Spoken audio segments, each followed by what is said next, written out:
తిరుపతిలో దొంగ ఓట్లు వేసేందుకు వైసీపీ ప్రయత్నిస్తుందని కూటమి నేతలు అన్నారు. కరుణాకర్ రెడ్డి కంట్రోల్ తప్పి మాట్లాడుతున్నారని, తాము పవన్ కళ్యాణ్ కు డబ్బిచ్చి సీటు తెచ్చుకున్నామని ఆరోపిస్తున్నారని కూటమి అభ్యర్థి అరణి శ్రీనివాసులు మండిపడ్డారు.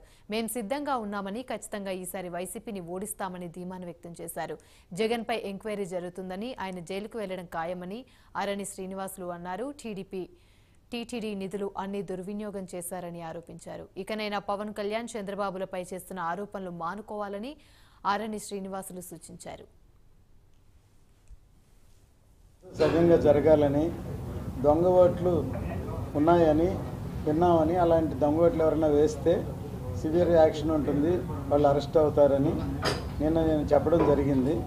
దానికి వేరే రాష్ట్రం నుంచి ఏఎం రత్న గారిని పిలిపించుకున్నారు అని కౌంటర్ ఇచ్చారు.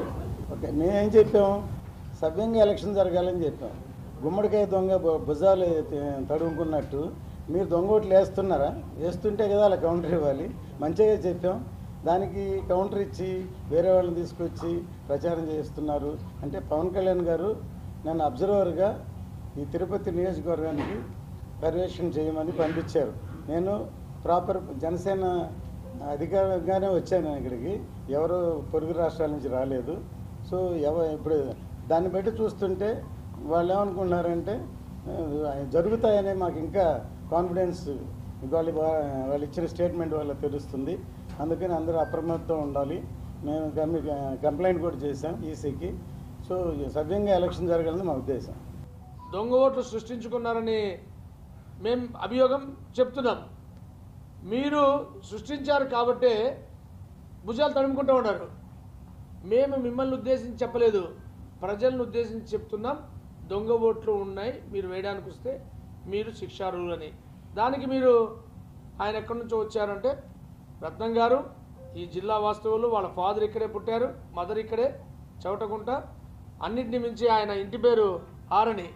దయచేసి మీరు ఇలాంటి కౌంటర్లు ఇవ్వడం ఆపాలి. తిరుపతి ప్రజలకు తెలుసు కరుణాకర్ రెడ్డి ఒక స్వభావం. ఆయన ఊసర వెల్లికి ఎన్ని రంగులున్నాయో అన్ని రంగులు కలిగిన వ్యక్తి కరుణాకర్ రెడ్డి. ఏ అవసరానికి ఏ రంగు మార్చాలా, ఏ అవసరానికి ఏం చేయాలనేసి తెలిసిన వ్యక్తి కరుణాకర్ రెడ్డి. అటువంటి వ్యక్తి పవన్ కళ్యాణ్కు ఆయన పుట్టినప్పటి నుంచి రాజకీయాలు చేస్తున్నాడంట. ఎందుకు ఒక దొడ్డిదారిగా ఎమ్మెల్యేగా గెలిచి ఈరోజు పవన్ కళ్యాణ్ పైన గారినే విమర్శిస్తున్నాం. ఇంకోటి 30 కోట్లు ఇచ్చి సీట్ తీసుకున్నాను అనేసి అంటున్నావు. చెయ్యి, నువ్వు నమ్ముకున్న, ఇప్పుడు నువ్వు ఒక తిరుమల తిరుపతి దేవస్థానానికి అధిపతిగా ఉన్నావు. ఆ దేవుడి దగ్గర నువ్వు చెప్పు 30 కోట్లు ఆరణి శ్రీనివాసులు